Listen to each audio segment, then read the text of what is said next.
واقعہ یہ کہ آج سے پہلے میں اس دعا کی اصل عظمت کو اتنا نہیں سمجھ پایا تھا جتنا آج سمجھا.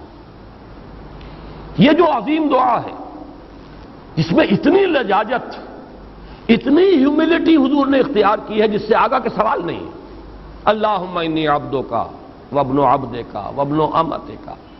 اے اللہ میں خود تیرا بندہ ہوں، میرا باپ بھی تیرا ادنا غلام، میری ماں تیری ادنا کنیز. فی قبضتک، میرا پورا وجود تیرے قبضہ قدرت میں ہے، تیرے ہی اختیار میں ہے. فی قبضتک ماضٍ فی حکمک، میرے پورے وجود میں تیرا ہی حکم جاری و ساری ہے. عدل فی قضاؤک، اور جو فیصلہ بھی تو میرے بارے میں کرے، جو بھی کرے وہ عدل ہے، انصاف ہے. کہ ہر چہ ساقی ما ریخت عین الطاف، ماضٍ فی حکمک عدل فی قضاؤک ناصیتی بیدک، میری پیشانی تیرے ہاتھ میں ہے، جدھر چاہے موڑ دے.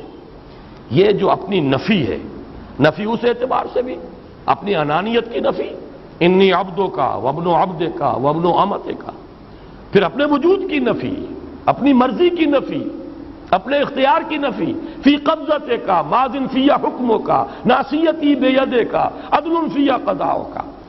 پھر دیکھیے واسطہ وہ دیا ہے جس سے اونچا واسطہ ممکن نہیں.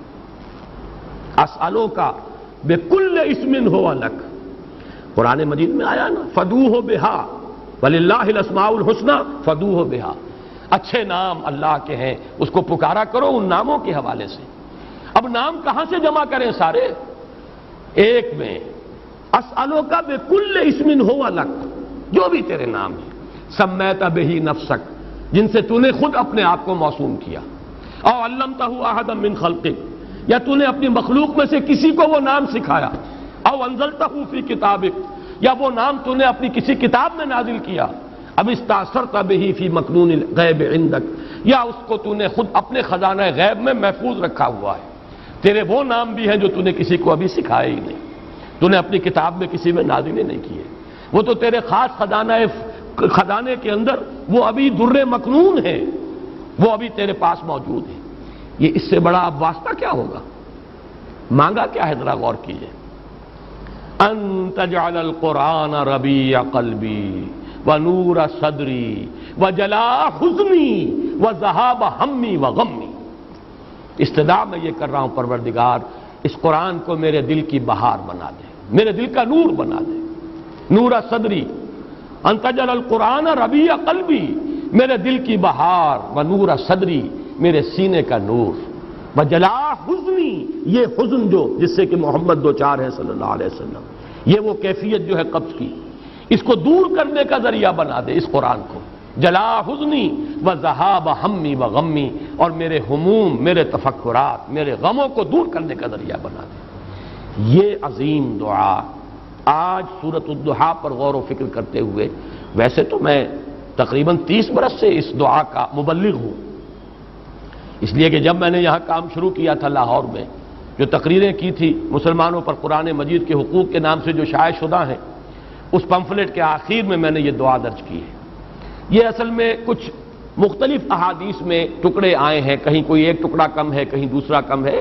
میں نے بڑی تحقیق کر کے تمام روایتوں کو جمع کر کے پھر اس کو مرتب کیا ہے، اور وہ بڑی خوبصورت میں نے اس کی سیٹنگ کی ہے، اور وہ اس کتابچے کے آخر میں ہے.